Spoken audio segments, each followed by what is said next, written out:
What's going on, guys? Welcome to the channel. In today's video I'm going to be talking about everything that you're going to need to do and buy if you're going to go build motor. Specifically, this video is about a 2002 Mustang with the 4.6, but if you have any kind of modular Ford motor or even probably the newer ones, this video could still pertain to you. If you have a 99 or older 4.6, you are restricted by the heads and the intake manifold. They didn't come out with a performance improvement PI intake and heads until I think it was either 99 or 2000, and they're restrictive by probably 20 or 30 horsepower, and even more than that once you start doing serious mods. Even I, with the 2002 with a PI, I actually bought an intake and I'm still waiting on it. It's hopefully going to be here at some point this winter, but it's taking quite a while to get here. Just a little bit about my car before I start. Like I said, it's a 2002 Mustang with a 4.6, but it's actually been punched out 30 over, and it also has a stroker kit. So it's actually now a 5.0 stroker. It's exactly 302 cubic inches now. And with that, it's also obviously fully forged internals, and I swapped over to an aluminum block. This video is basically going to be a video that I wish I had when I was doing this. I made a couple of mistakes right in the beginning, and then it kind of tapered into mistakes that happened later on because of it. Also, there were some mistakes made by manufacturers and stuff that I'll throw in there too that could happen to you, especially if you got the same stroker kit or even forged internal kit from the same place I did, because there were a couple of issues with like the crank and stuff that I'll throw in. But that brings me to step number one, which is do all of your research and plan ahead before you buy anything. I actually bought just a regular 4.6 forged internal kit just because I knew one day I wanted to go supercharger, and the stock internals with my setup just would not be able to hold it. About a week later, I was just going through their website and all the stuff they had, and I noticed that they had a 5.0 stroker kit, which is when I just emailed them real quick and said, is there any way I can change it? And luckily they hadn't shipped yet, so I could. So yeah, plan out what you want, whether it be, if you're going for a high compression, NA build, built for high horsepower, or a high boost turbo build, or even like a mid boost supercharger build. Just plan all that out, because it's going to affect what you're going to end up buying. Also, if you're changing any of your setup, just double check that everything is going to work together. Have a complete parts list together. Just cross-reference everything, make sure it's all going to work. I swapped over to that aluminum block out of an Aviator, and there were a couple of things that didn't quite line up. The timing cover actually was slightly off because the Aviator actually had a 4-valve, and just one little bolt hole was half an inch away from where it should be. So I ended up just kind of RTV sealing it, and so far no issues. I basically just made a gasket for it so that nothing leaked out of it.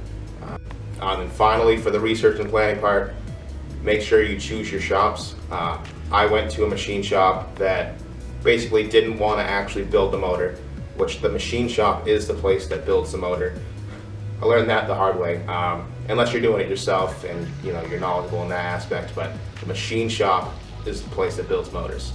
So they punched it out 30 over and basically didn't know how to work the head for some reason. That should have been a red flag right there, but they didn't want to touch it. I don't know why, but I brought the block back to my mechanic, and he just like, what's going on here? It's completely bare block. I don't know how to build this. So I ended up going to another place, and they were a little bit more set up, definitely more modern. The first place was just like, it looked like some guy in his garage that had bought all the machinery to do it. But Then this place actually ended up discovering that the first place overbored one of my cylinders, my original block, so I had to scrap that, which ended up being a blessing because then I ended up getting the aluminum block, which gave me a couple of headaches, but it's fine. Also, choosing the mechanic you're going through if you're not doing all of the work yourself. I went through my normal mechanic. They've rebuilt motors from time to time, but nothing quite like this. And you're gonna want to go to a performance shop if possible. It just adds a lot of stress to the actual mechanic themselves because normal mechanics just try to get turnaround. They want to, get a car in and out as fast as possible. I think my car was in for a couple of months and then out for a couple of months, a couple of times. And I know them, so they didn't, kick me out or anything, but it did add a lot of stress to them. Part 2 is the parts list, which comes in 2 different sections. This first section is the absolute needs. This is everything just for getting to, built motor status. Everything that you're gonna have to replace and buy in the first place in order to achieve that. You're gonna need forged pistons. Going back to the first step, make sure you research what you want first, because if you want the higher compression NA build, you're gonna go with flat top pistons, and then basically as you're adding boost into your build, set your goal, and then you're gonna want to basically add. The bigger the dish, the lower the compression, and the higher boost it'll be able to handle.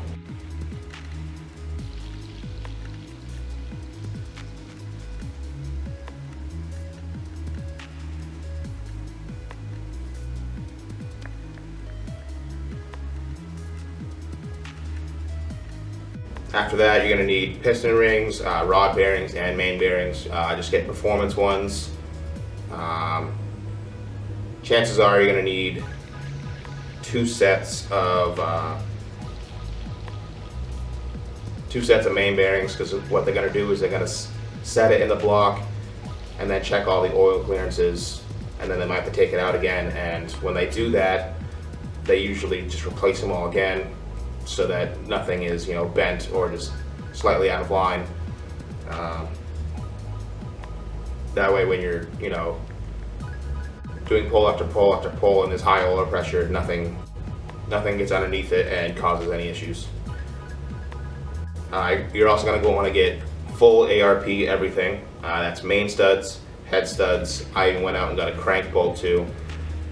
Just ARP is the best because you can reuse all of them. I unfortunately waited too long, and by the time I was ready to bolt everything down, it was like 2 months out on ARP. So make sure you get that as soon as you can, because they're not always in stock, but you do want those no matter what setup you're really going. Then you're going to want to get full gasket kits. Napa sells them. Probably any VIP, AutoZone, they probably all sell them too. You want to get a complete upper gasket kit and a complete lower gasket kit. That should come with everything, intake manifold gasket, head gaskets, valve cover gaskets, believe exhaust manifold gaskets. Everything will come in that kit. Then lastly, you're going to want to get a complete timing chain set. This one you can either go to, I believe, Napa or VIP or AutoZone, wherever sells them. I think I got mine off of, it was either Summit or Lethal Performance or something. Make sure you get a complete timing chain set as well as all the tensioners and guides. And I actually got a full bolt kit too to replace all the bolts just in case. For me personally, this whole build, I've been trying to get new bolts everywhere I can, new hardware anywhere. Just the car is 20 years old, and it also just looks better too. And that brings me to part 2, kind of section 2, which is the parts list. If your car is completely stock right now, if you haven't done anything to it, this is all the stuff that you really should do in order to handle anything over 400 horsepower. If you're going just a standard forged internal kit, and that's all you have so far, you're probably not going to need all of this right away. But it's good to change it now while everything's out of the car. Just makes it a little bit easier, so you don't have to keep dropping the trans or whatever, or taking apart the whole top end. Just makes it easier to do it now, so that while you're putting everything back in the car, it's just a simple, simple plug and play while everything is accessible. You're gonna need a new clutch and flywheel. I know I didn't want to replace mine again, so I went out and I got I think it's a 800 horsepower McLeod clutch. Obviously it's not gonna make that right now, but I just wanted to make sure that when I did get a supercharger someday, that it would just be able to handle it and I wouldn't have to change it out again. Make sure that if you do replace a clutch and a flywheel, you just buy the same brand, so that everything just fits well together. Going with that, you're gonna need a pilot bearing and a clutch throwout bearing. But go for, I think Napa sells a like a high-end version of just a regular clutch throwout bearing. It's a little bit more sturdy, you can handle a little bit more. The pilot bearing, it's a good idea to check to see if the stock one actually fits in the new crank. I had an issue where, I don't know if it was, I was told it was the guys who built the crank's fault, but I don't know if it was just like a standard thing where forged cranks are just a little bit thicker, so that stock pilot bearings don't work. But they ended up sending me another pilot bearing, which was just an OEM style one that had been shaved around the edges, and it fit perfectly after that. You're gonna also want to check your harmonic balancer, because I had the same issue with the harmonic balancer as the pilot bearing. It did not fit on the crank because I think, again, the crank is a little bit beefier because it's forged metal. So I ended up bringing that to Napa, and they bored out the center of that a little bit so that it could actually fit on the front. Going with that though, if you don't have underdrive pulleys, I would go ahead and get those. They don't really free up that much horsepower, but it does, cause a little bit less strain on the engine, which is good for when you're doing performance builds like this. You don't want more strain, because more strain means more heat, and that ends up causing problems at some point. Going with more strain, more heat, you're going to want to get a radiator. I have a Michimoto radiator.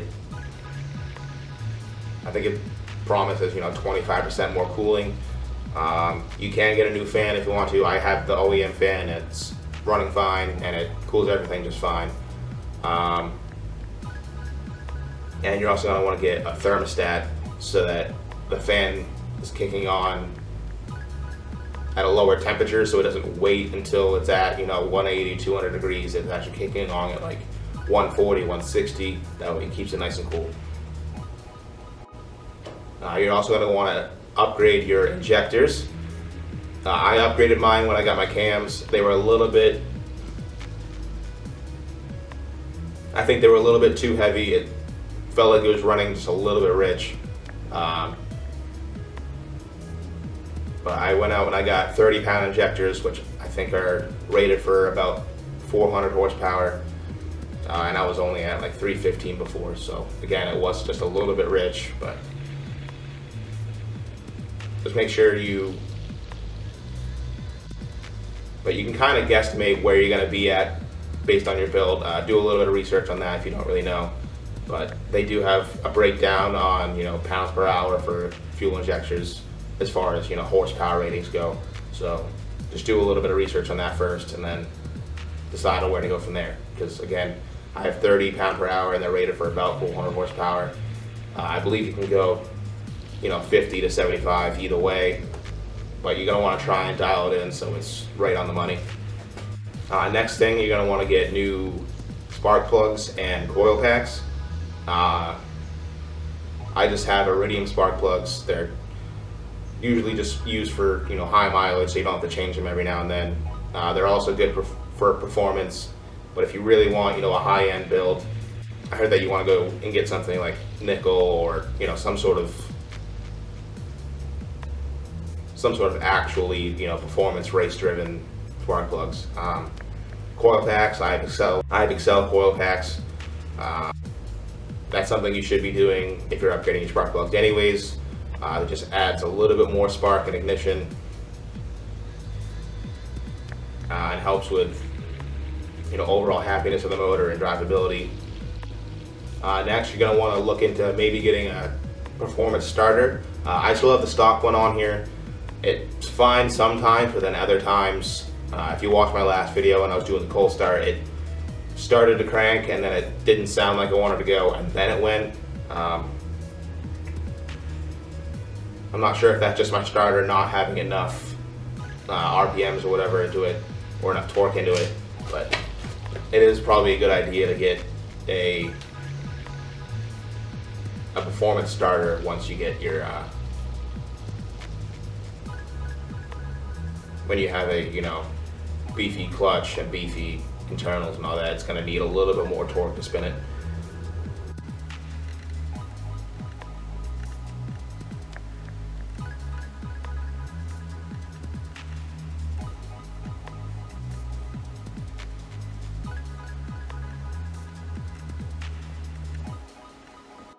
I currently have BBK long tubes.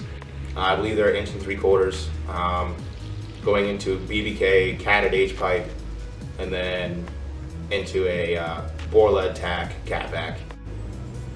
Also, if your intake is still stock, you're gonna want to replace that. The intake plenum, the throttle body, and the cold air intake should all be replaced.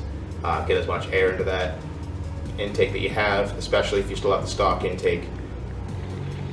With that being said, also, I would definitely advise swapping out to like a trip flow intake or something like that. Just adds a little bit more airflow, because even the PI intakes are pretty restrictive. Obviously, if you're going supercharger route, I wouldn't swap the intake unless you're, you know, gonna wait a couple years, because obviously the supercharger has an intake built into it. So other stuff to look into while the motor is out and everything's being swapped over. While the motor's at the machine shop, I would give them the heads too, have them port them, do a valve job, unless you're gonna swap the heads, which I know there's a lot of different aftermarket heads that are considered a little bit better than ported heads. But obviously you're already spending a lot of money, so that's not always the best option to buy new heads. Ported heads don't really cost too much,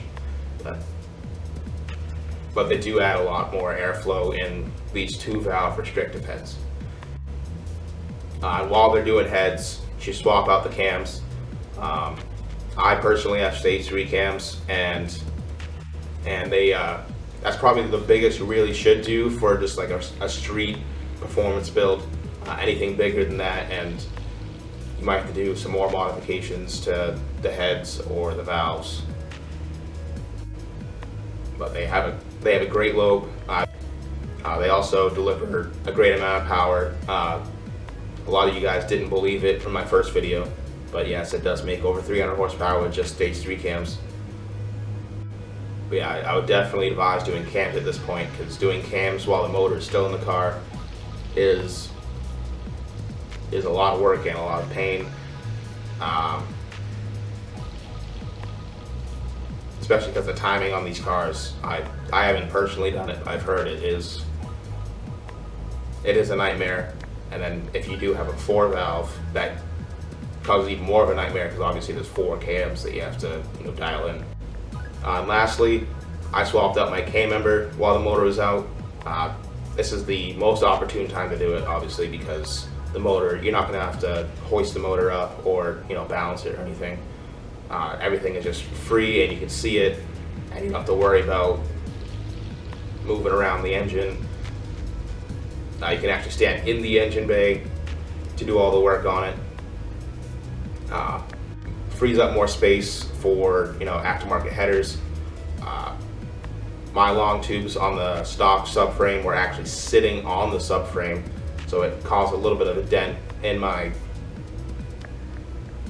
long tubes, which I think I can actually hear the air hitting that dent, so I'm going to need to replace those soon. I just didn't even notice the dent until everything was going back together. But hopefully it doesn't cause any issues. It hasn't before. I've had these long tubes since before I had the cam and the tuner and all that, so it shouldn't affect it that much. But also, if you have anything old and, you know, disgusting and gross, or, you know, just too old, I would replace that now. I replaced my entire AC unit. It was basically leaking everywhere, and the actual compressor itself ended up dying. Anything else in the engine bay that, you know, isn't usually easily accessible, go ahead and replace that too. Just the most opportune time to do it. Obviously, again, you're going to be spending all your money on the motor itself, so it's going to be kind of hard to do it unless you're loaded a little bit, but it is a good time to do it. Also, while you're doing this, if you receive any of your old parts, don't sell them or throw them away until everything is back together. Also, stuff doesn't fit sometimes. Like, I bought aftermarket motor mounts. The driver's side one fit, and then the passenger side one didn't for some reason, so I ended up just putting the stock motor mount on the passenger side, and it ended up working. So again, just keep all the old parts until everything is back together, and then you can think about throwing them away or selling them or doing something with them. Lastly, you're gonna just have to be patient. I started this build April 2021, and it didn't finish until early July of 2022. That was mostly my mistakes, you know, waiting to the last minute to buy something because I didn't know what to buy. Also, again, the overbore on the block, that set me back a couple of months, because again, that shop did the work, and then I was told, you know, 2 months. I was told by the other shop it'd be a couple of months, and then a month and a half later they told me I needed a new block. And then winter hit. No point building it in the winter, because then you got to get the car there in the snow, risk it getting all salty and gross, or all salty, which causes rust. So yeah, it took a little over a year to complete all of this. Also, you know, waiting on parts. Again, I bought a trick flow intake back in April. Said to be ready by August. It's now August. I emailed them and they said maybe November. Yeah, and that's been happening to a lot of parts. Like the K-member, I need a spring purchase for it, and that ended up taking 2 months to get to me. Just everything is back ordered and shops are backed up, so you're just gonna have to be patient with everything. With that being said, I'm gonna end the video here. If you have any questions about anything, I probably missed something in there. I try to respond to everybody, and I'm definitely happy to help anybody in need. Thank you guys so much for watching, and I'll see you next time.